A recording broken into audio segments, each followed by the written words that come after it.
Good morning, everyone, and thank you for joining us once again to our live stream that focuses on giving the community an update on the Inland Empire Master Plan on Aging. My name is Carmen Estrada. I am the Executive Director of Inland Caregiver Resource Center and also the Chair of the Inland Empire Master Plan for Aging Advisory Committee. Today's discussion is being brought to you in collaboration between the Inland Coalition on Aging and Inland Empire Health Plan. The Inland Coalition on Aging is a coalition formed by nonprofits that serve older adults, adults with disabilities, and caregivers. IE-HP, Intervalley Inland Empire Health Plan, is a strong partner of the creation of the Master Plan for Aging, so we're grateful for their sponsorship and their commitment for developing this plan here locally. Today's discussion we'll be discussing the fifth and final domain of the IE-MPA, which is safety, respect, and equity in aging. The aging experience varies significantly across populations. The compounding effects of ageism and ableism, particularly when intersecting with other forms of discrimination, amplifies disparities among certain communities as we age. The Inland Empire Master Plan for Aging acknowledges that there is no single approach that can adequately serve our diverse communities. However, our commitment is to ensure that all Inland Empire residents can age with dignity, support, and security. Joining me today for this very important discussion are Elizabeth, Lisa, and William. Elizabeth, can you please introduce yourself and share how you have been involved in the Inland Empire Master Plan for Aging? Thank you, Carmen. So my name is Elizabeth Bogomil, and I've been a consultant for the Inland Coalition for Aging these last 2.5 years. As part of that role, I've conducted the needs assessment, helped facilitate the working group discussions, and am supporting the forthcoming IE Master Plan for Aging. Thank you, Elizabeth.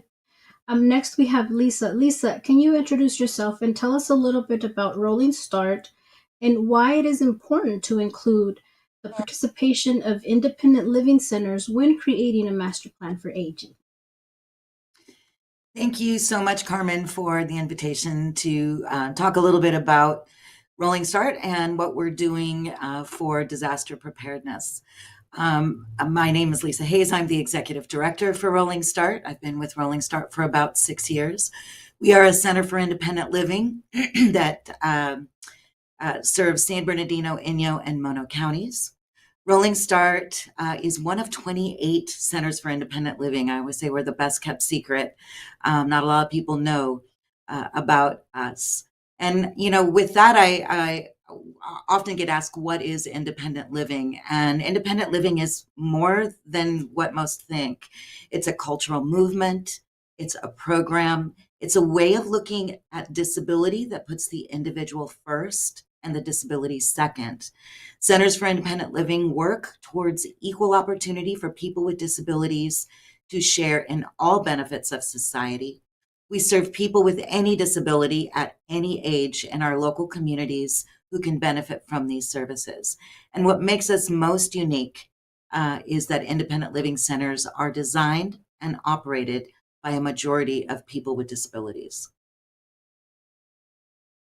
If I could talk a little bit why it's so important to include Centers for Independent Living in a master plan on aging, because we serve older adults with disabilities that have aged into disabilities. Oftentimes we say folks are temporarily able-bodied because as we get older, most age into disability. And we want to make sure that people can age in place, age in their own homes.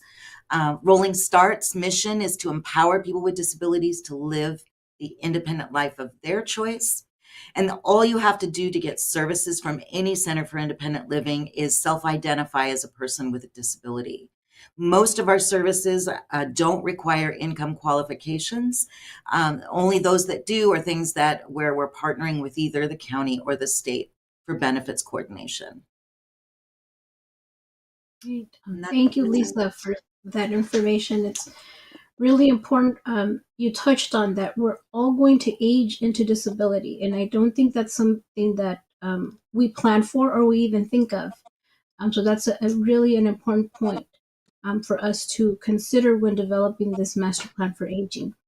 Next, we have William. William, can you introduce yourself and let us know what your role at Rolling Start is? Hello, my name is William Wood. I am the Emergency Preparedness Manager and PSPS Coordinator for Rolling Start.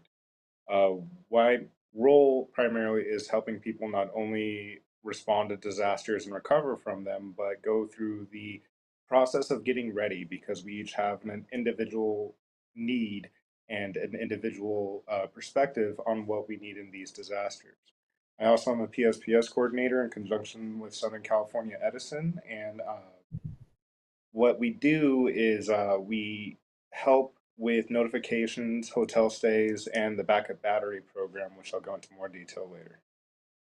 Thanks, William. Yes, we're really excited to have you here to share information about resources in our community, especially since we've been recently faced with the wildfire. So we're really excited to have you both, Lisa and William, join us in this conversation today. Elizabeth, can you share about some of the findings related to safety, respect, and equity in aging that were found during the needs assessment, as well as during the work groups? Definitely. So, just a little about the needs assessment. As part of the preliminary planning for the IE-MPA, we conducted the needs assessment and we held focus groups with diverse groups of individuals throughout the Inland Empire, San Bernardino, and Riverside counties. We spoke with individuals who are English and Spanish speakers, which was an important equity component. We also spoke with caregivers, LGBTQIA individuals, African American individuals, those who are Hispanic and Latinx identifying, veterans, unhoused and low income individuals living in rural areas, individuals who are disabled, and we were also able to procure a survey of the experiences of tribal elders in the local community. And that was really important because we wanted to make sure to have a representative voice of all community needs. So, in the focus group, we spoke about people's experiences primarily with housing, healthcare, behavioral health and social support, Alzheimer's and other dementias, and caregiving. But a common thread through all of those topics were concerns about safety, a desire for respect, and thoughts about equity that came through in the discussions. So, throughout these three topics, safety, respect, and equity these topics came up frequently, even if they weren't explicitly referred to by those names or terminology. So, I'll discuss some of the general themes. First, with safety, which is very pertinent in our current time with all the wildfires. Um, there was a need to feel safe while using public transit for daily activities. For example, feeling safe getting on and off the public transit and knowing where an individual was headed and that they were able to get their necessary resources. Individuals also needed to feel secure that they were going to be picked up and dropped off at the correct times via the transit or dial ride or other public driving services. And that was important too because of how hot some of the regions in the Inland Empire get, and just making sure that people were in shady areas and able to feel safe and secure while they were waiting for the transit. And also worth considering and kind of speaking to the guest here, if somebody needed to evacuate, how could they do this if they primarily used public transit? And also, how do they do this whilst navigating disability? And so considerations surrounding that. There was also a need to feel secure that caregivers were trained and competent and able to communicate clearly with those that they were caring for. That was a really important safety concern for the individuals that were being cared for, and also family members of those who had individuals that were being cared for. Third, those we spoke with wanted clear and consolidated resources of where to go to for home retrofits to meet medical and health needs, and in a lot of cases, also safety needs too. We spoke with an individual who had a fully running swamp cooler, but they weren't able to replace the filter because they weren't able to physically climb up on the roof anymore. And so, because they weren't able to replace the filter and they couldn't find anybody within their localized community to climb up on the roof and help them replace the filter, they were going without AC in the summer, and that is a safety concern. Let's see. Fourth, there was a desire to build knowledge about financial security later in life, and this was also a safety issue. For example, how to navigate the high cost of healthcare, housing, and caregiving, and how to be safe as one ages in those environments. And then finally, participants wanted to feel knowledgeable of the resources available to them during emergencies and disasters. For example, fires, earthquakes, heat waves, and floods. All of those are predominant within the Southern California region. There was particular concern of those living in rural areas and how close they were to resources and knowledge of what was happening in their community. We spoke with a lot of people who lived on dirt roads. And we spoke with one particular individual who, in their community, the dirt roads would develop really deep rivets. And so in order for them to safely drive to a main road from their house, they had to figure out a way to flatten it out. They had a neighbor who was able to kind of pull a plow behind their road and flatten it out. That neighbor moved. And so we spoke with this elderly woman who was lashing a mattress to the back of her car to drag behind it while the road was still wet so that she could flatten out the rivets in her road and maintain safety for herself and for the community so they could exit their area. So concerns like that surrounding safety were really important. With concerns to respect, our next topic, first, there was a desire for respect of people's cultural, racial, sexual, and gender identities and health statuses. For example, as somebody identified as having HIV or AIDS. Second, there was a desire to receive support, information, and guidance in both accessible language, so language that was easy to understand, and also the language that the recipient was most comfortable speaking and receiving knowledge in. So making sure that we had language accessibility. And third, there were discussions about experiencing ageism. This kind of also fits under equity as well, which I'll discuss in a second. This is a huge issue for individuals who are aging. For example, providers sometimes would tell those that we spoke with that their physical ailments were simply part of getting old. And as a result, when it came to things like dementia or memory issues, people thought that those memory issues were just signs of getting old and not really something to follow up on. It was just something that naturally happened, and that's not the case. And next, for our equity findings, I think it's important to know the difference between equity and equality when we're having this conversation. So equality assumes that everybody is operating at the same starting point and will face the same circumstances and challenges when working towards a goal. And then for equity, we recognize that each person has different circumstances and challenges, meaning different resources or opportunities may need to be provided for the individuals to reach the same goal. So equity can help prevent disparities, and especially health and safety disparities as well. It's very important for that conversation. So the first finding that was important to this is that those who are aging in rural areas often have difficulty accessing resources. It could be just healthcare resources, it could be groceries, it could be social resources, it could also be emergency resources in some cases. And that's just simply because they're farther out and away from everyone else. They may not have reliable internet access or phone access, and so it's important to realize that they're facing disparities and equity issues because of that. Second, there are cultural and language barriers to accessing resources. For example, some populations we interviewed were not open to seeking mental health support when feeling sad or depressed. It's a cultural issue. And so they needed resources within cultural competency concerning those topics to educate the community on those topics. Or when considering dementia and memory loss, there were many and varied words used and informal explanations for why it happened. And so making sure we have continuity across the words and the verbiage being used and accessing people where they're at in terms of how they're understanding a topic is important.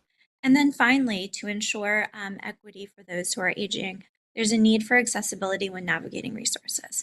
Sometimes complicated phone trees or instructions simply to do an internet search for resources or not having a warm handoff to providers can cause unequal access to resources.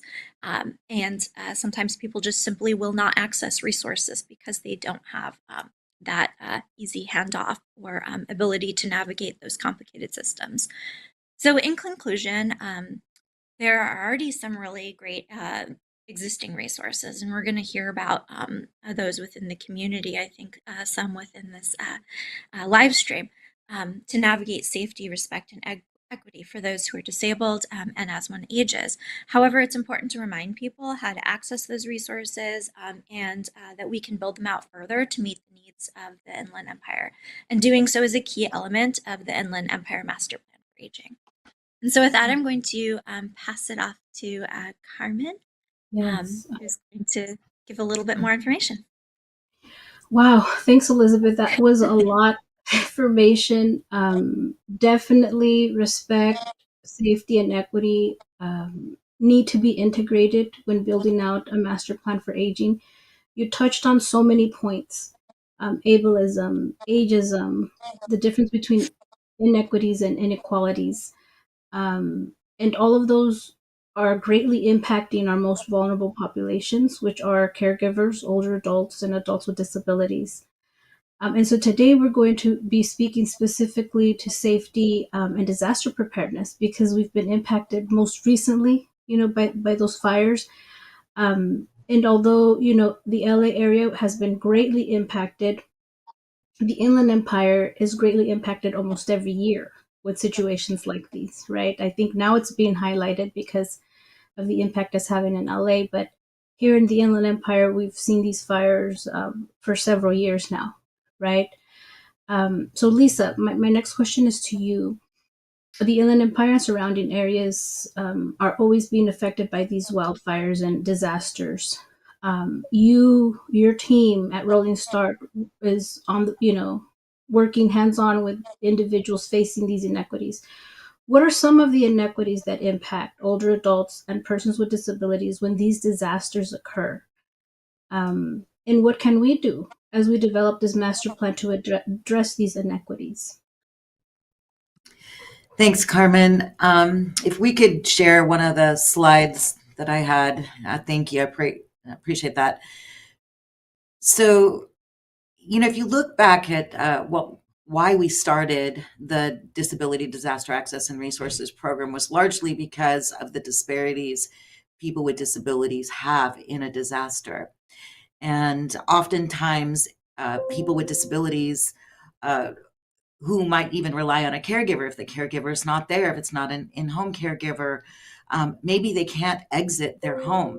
And there hasn't been a lot of data really on the effect of people with disabilities until recently. The Census Bureau just released some data that shows that people with disabilities are significantly more likely to face displacement and permanent institutionalization after disasters. So if they were able to get out, but their home was burnt down, what is going to happen? And oftentimes institutionalization is what happens. Sometimes if they have no place to go and they have significant care needs, they might be placed in a skilled nursing facility and then get trapped there because they can't or don't have the resources to get out. In 2023, the United Nations disaster response got a survey that revealed that only 20% of people with disabilities can evacuate immediately without difficulty during sudden disasters, and 6% cannot evacuate at all. We received from the LA fires, we got word that there was an article that a gentleman, an older adult, who was in the Rancho Palos Verdes area, was talking to his family, and what happened was don't worry, I'm going to get out. Somebody's going to come and get me. I'm going to get out. He was, I believe, in his 80s, and he believed somebody was coming to help him. Nobody came to help him, and he died in that fire. Factors contributing to this increased vulnerability include mobility limitations, sensory impairments. We often don't think about individuals with sensory impairments, people who might be deaf, people who might be autistic, and societal stigma, which can hinder timely evacuation and access to emergency services. We often hear about these lists that perhaps the fire department might have or the police department might have. These lists are great, and it's a false sense of security that somebody's going to come and rescue you in the event of an emergency. Because I assure you, first responders, you are not going to be the first person they're going to come and get. And then the Centers for Disease Control and Prevention, the CDC, advises that individuals with disabilities prepare for emergency by creating a support network, maintain a supply of essential items, and familiarize themselves with accessible evacuation routes. How can the master plan on aging, what can we do? I believe this is really a call to action. We've had fires, as Carmen mentioned. We're not unaccustomed to them in the Inland Empire.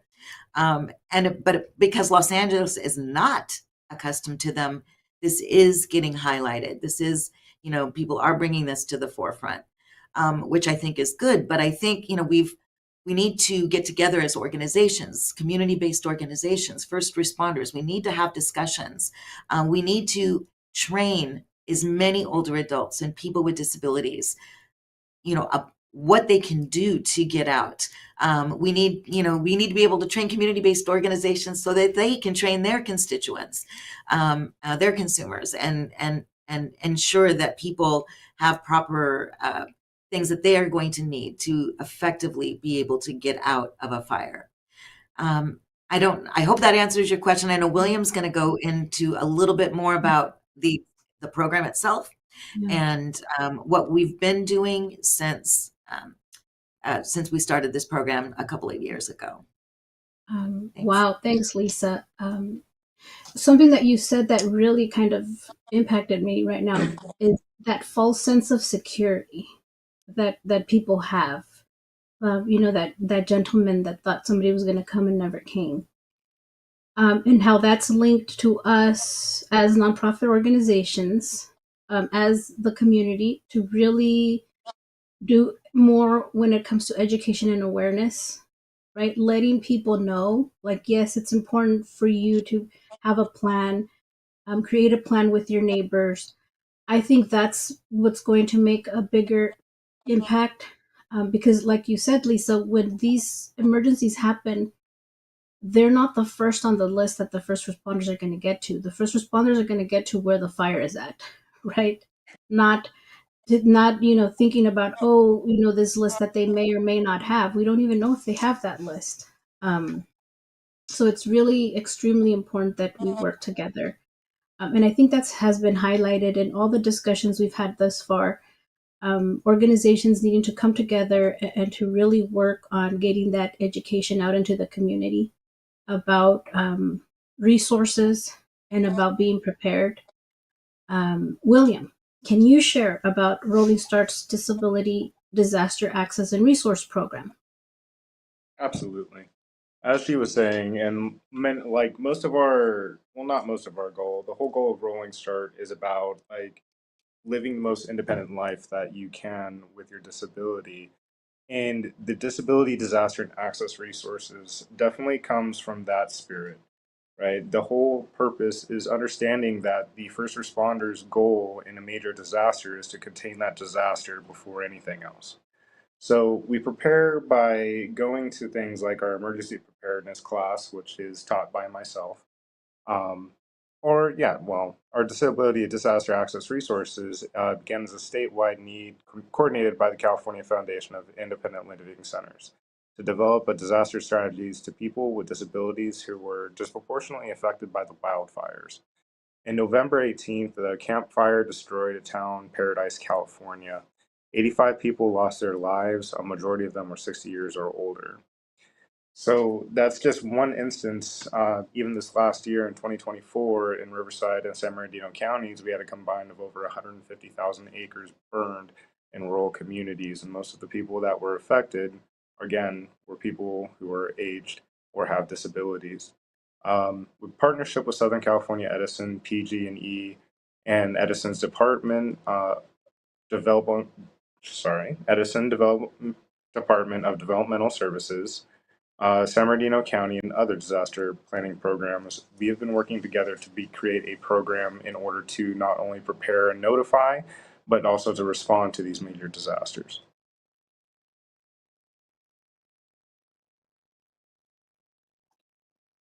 Right.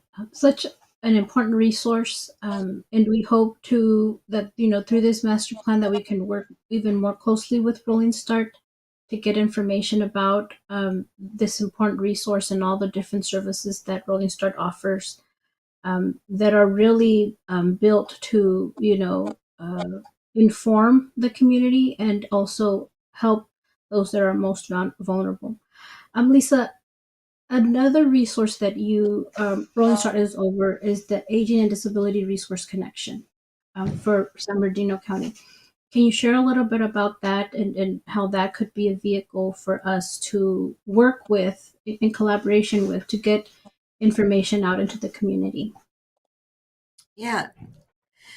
The Aging and Disability, ADRCs, as they're called, they've actually been around for a while, but it's just been in the last couple of years that more of a focused effort has been to really, the idea and the concept behind it is to have a core group of individuals, which is usually, it has to be a partnership between the Center for Independent Living and the Area Agency on Aging. So it begins there, and then we bring in extended partners like 211, like Inland Caregiver Resource Centers, like legal organizations, and just a number of different organizations that work with older adults and people with disabilities.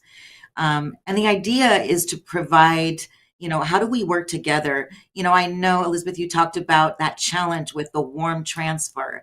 And this is one of the key things in this program is, because it is, when it used to be, we would, oh, if you call this number, you can get this. And if you call this number, and the person might have a list of 8 or 10 different resources, and it's very complicated. Often they maybe didn't write it down or whatever. And oftentimes the numbers don't get called. So the idea behind a warm transfer is that whoever begins the call will warm transfer, make that connection, ensure there's a connection before they let go so that that individual can immediately get those services. That's one of the things that we're really trying to improve. Data exchanging, ensuring that we can really understand the services that people are getting and ensure where the gaps are. That's a part of this program.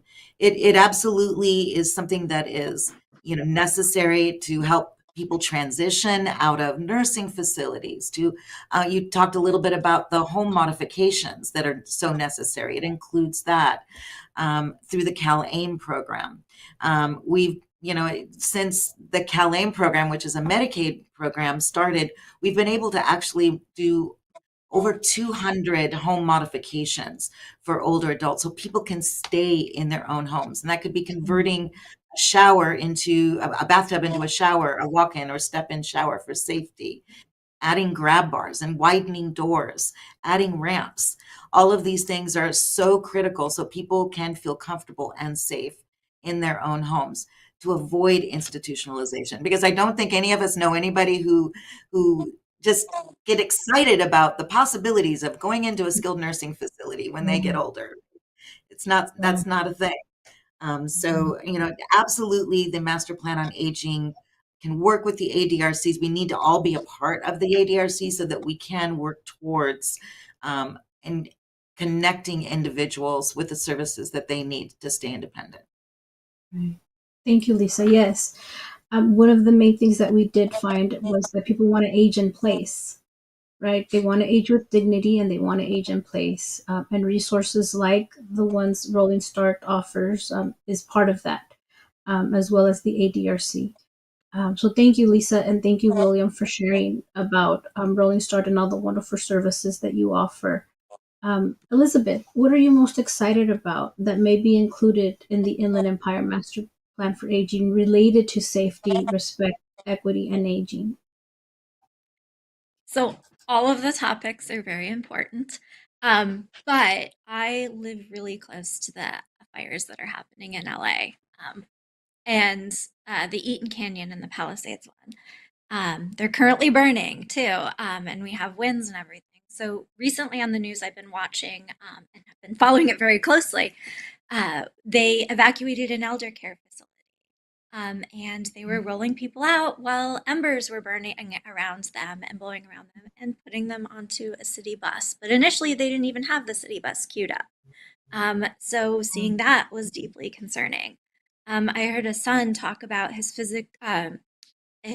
dad, who was physically older and disabled, and he was unable to evacuate. So the son was called on the phone because his other adult son, who had cerebral palsy and was unable to walk on his own, the father couldn't get him evacuated. And so they ended up perishing in the Eaton Canyon fire. And they called 911 for help, and nobody came. I've heard stories about older adults, particularly in the Altadena area, who lived in multi-generational households, and they've lost their homes, and now they're trying to figure out how to like start over. So maybe they were caring for grandkids, or maybe they were caring for older adult children themselves are caregivers, so they're trying to figure out how to navigate this. So hearing about these situations makes me think about the fires and the floods and the heat waves, and the mudslides and the earthquakes, all that also happen in the Inland Empire. And they definitely happen. They happen every year. So how can we make sure that those in the Inland Empire are who are aging and disabled are safe and that they're not left behind during these disasters? Elements that bolster disaster safety and equitable access to resources are so important. And that's something that the IE-MPA is trying to work towards. And so I think currently that's what's most important in my mind and what's at the forefront. Right. Yeah, definitely. Thank you, Elizabeth. And thank you again, Lisa and William, for joining us on this live stream. We're still in the development of the master plan for aging. Our goal is to have a final plan by June. We have our first draft almost done, and we're going to be opening it up for community comment March 15th through April 15th. So we'll continue to work with other organizations who are interested, identifying new partners like Rolling Start, and trying to address all of these issues. If this is the first time you're joining us, we've been recording these since July. You're welcome to log on to our website, inlandaging.org. On our YouTube channel, you can see the other episodes. These are all very important discussions that need to be held in order for us to be able to build a strong Inland Empire Master Plan for Aging. So again, thank you. Join us for our next live stream in February. We're going to be learning more about long-term services and supports. And so you also try to log on to our website, inlandaging.org, to find out more about this master plan on aging that we're creating. And thanks again to our panel here. And we hope that you join us next month, and have a safe Tuesday, everyone.